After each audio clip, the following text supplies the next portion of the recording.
आज की इस वीडियो में मैं आपको डायबिटिक अल्सर के बारे में बताने वाली हूँ। इसका मतलब ये है कि जिस किसी को भी शुगर की परेशानी है, जिनको डायबिटीज़ की गोलियाँ लेते हुए 6 से 8 महीने या 1 साल लगभग हो चुके हैं, उनमें अगर छाले पड़ते हैं तो वो छाले जो हैं वो नॉर्मल छालों से किस तरीके से अलग होते हैं, उनमें किस तरीके से ट्रीटमेंट प्लान जो है वो किया जाता है, कौन कौन से टेस्ट जो हैं वो डायग्नोसिस के लिए इम्पॉर्टेंट होती हैं, ये सारी चीज़ों के बारे में इस वीडियो में डिटेल्स में बताई हूँ।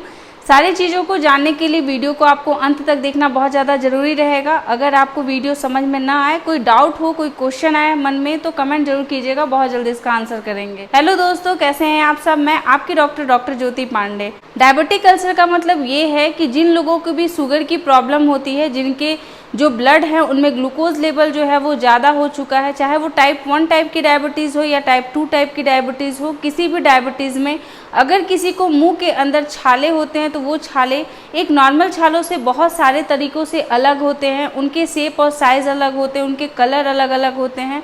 हम लोग एक एक करके समझते हैं कि वो किन किन तरीक़ों से एक नॉर्मल अल्सर से अलग होते हैं। जैसे कि अगर डायबिटिक वाला कोई अगर छाला होगा तो उस छाले को ठीक होने में एटलीस्ट 2 वीक से ज़्यादा का समय लगता है। अगर उसकी आप गहराई को देखेंगे तो आपको ऐसा फील होगा कि वो जो है वो सुपरफिशियली सिर्फ ऊपर के लेयर में नहीं है, वो अंदर के लेयर को भी इन्वॉल्व कर चुका है। उसके शेप जो हैं वो आपको इरेगुलर टाइप के दिखाई देंगे। कभी कभी जो उसके शेप होते हैं वो बिल्कुल आइडेंटिफाई और क्लियर टाइप के दिखाई देते हैं। इसके अगर आप कलर की बात करेंगे तो कलर जो है ये येलोविश टाइप का या ग्रेइश टाइप का दिखाई देगा।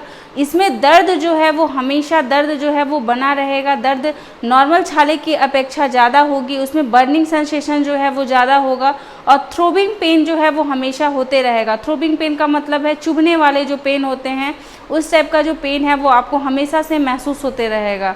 डायबिटिक अल्सर जो होते हैं वो नॉर्मल कंडीशंस में नहीं होते। अगर आपके बॉडी में किसी भी वजह से ब्लड में जो है वो ग्लूकोज लेवल अचानक से बढ़ जाता है या फिर कम हो जाता है तो उस वजह से जो है ये इस टाइप के छाले बनने स्टार्ट हो जाते हैं।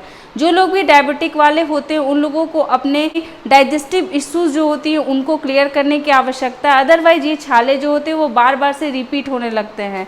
ये नॉर्मल जो छाले होते हैं वो छाले 7 से 15 दिनों में अपने आप से ठीक हो जाते हैं। बट डायबिटिक वाले जो लोग होते हैं उनके छाले जो हैं अगर 2 वीक से ज़्यादा लग रहे हैं और वो ठीक नहीं हो रहे हैं तो आपको तुरंत ही अपने नियर के फिजिशियन से या फिर डेंटिस्ट से संपर्क करने की आवश्यकता होती है। कि इस टाइप के जो छाले होते हैं वो छालों की आइडेंटिफिकेशन के लिए कि ये छाले जल्दी से ठीक क्यों नहीं हो रहे हैं, इसके लिए बहुत सारे टाइप के टेस्ट करवाए जा सकते हैं। आपके ब्लड लेवल जो है उसको काउंट कराना पड़ सकता है फास्टिंग में और खाने के बाद, दोनों ही कंडीशन में, कि ग्लूकोज लेवल के पिक पे होने की वजह से कहीं अल्सर्स हो रहे हैं या फिर बॉडी में जो है वो ग्लाइसेमिक हीमोग्लोबिन जैसे HbA1c ये करवाना पड़ सकता है। ओरल ग्लूकोज टॉलरेंस टेस्ट जो होती है वो करवाने की आवश्यकता पड़ सकती है। बहुत सारे केसेस ऐसी होती है जिसमें कि MRI और CT स्कैन तक करवाने की ज़रूरत पड़ जाती है और कुछ ऐसे कंडीशंस होते हैं जिसको कि 1 महीने से ज़्यादा हो चुके हैं और वो जल्दी से ठीक नहीं हो रहे हैं, तो ऐसे कंडीशन में बायोप्सी जो है उसके भी करवाने की आवश्यकता पड़ सकती है। जिस किसी को भी शुगर होता है उन लोगों को ये अल्सर्स जो है वो पहले होने नहीं देना है और अगर ये अल्सर्स होता है तो आपको अपने हाइजीन का जो है वो प्रॉपर ख्याल रखना है, अच्छे से अपने हाइजीन मेंटेन करना है, माउथ वॉशेस का यूज़ करना है। नहीं तो आप गुनगुने पानी में नमक मिला के जो है उसको भी कुल्ला कर सकते हैं। और आपको हर 6 महीने पे आपको जिस तरीके से अपने ग्लूकोज लेवल को कंट्रोल करने के लिए एक फिजिशियन से मिलने की आवश्यकता है, सेम उसी तरीके से अपने ओरल कैविटी को हेल्दी बनाए रखने के लिए आपको एक डेंटिस्ट से मिलने की ज़रूरत है। क्योंकि ग्लूकोज लेवल के इम्बैलेंस होने की वजह से आपकी बॉडी में बहुत सारी चेंजेस होती हैं जिसका असर आपके मसूड़ों के ऊपर भी पड़ता है, दांत के ऊपर भी पड़ता है। डायबिटिक अल्सर जो होती हैं वो आपके मुंह में ऐसे तो कहीं पे भी हो सकती हैं, बट इसका जो फेवरेट जगह होता है वो आपके टंग का एरिया होता है, बक्कल म्यूकोजा होता है और लिप के नीचे का जो एरिया होता है वहाँ पर होता है।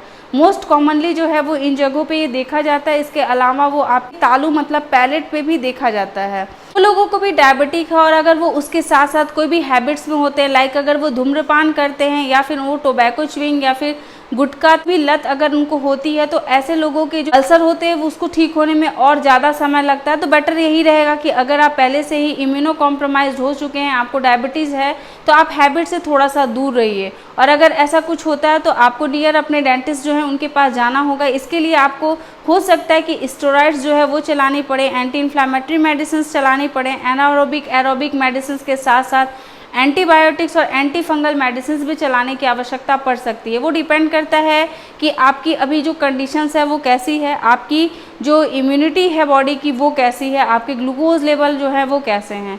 तो ये सारी चीज़ें जो हैं वो ज़्यादा इंपॉर्टेंट हो जाती हैं। ट्रीटमेंट जो है वो बहुत ज़्यादा इंपॉर्टेंट हो जाती है। इसको बिल्कुल भी आपको हल्के में नहीं लेना है, क्योंकि कौन सा अल्सर जो है वो नॉन हीलिंग अल्सर में कन्वर्ट हो जाए और आपको बाकी की परेशानियों को फेस करना पड़े, उससे पहले आप अपने डेंटिस्ट से मिल करके अपनी प्रॉब्लम को सॉल्व कर लें। आई होप कि आपको ये वीडियो जो है वो समझ में आया होगा, अच्छा लगा होगा। अच्छा लगेगा तो लाइक ज़रूर कीजिएगा और ऐसे लोगों के साथ शेयर ज़रूर कीजिएगा जिन लोगों को डायबिटीज़ है और मुंह में छाले जो है वो हमेशा से बनते रहते हैं। आपके साथ हर छोटे से छोटे इन्फॉर्मेशन को शेयर करते रहेंगे, लाते रहेंगे नए नए वीडियोज़। तब तक के लिए अपना ख्याल रखिएगा, अपने आसपास के लोग का ध्यान रखिएगा। Take care, bye bye.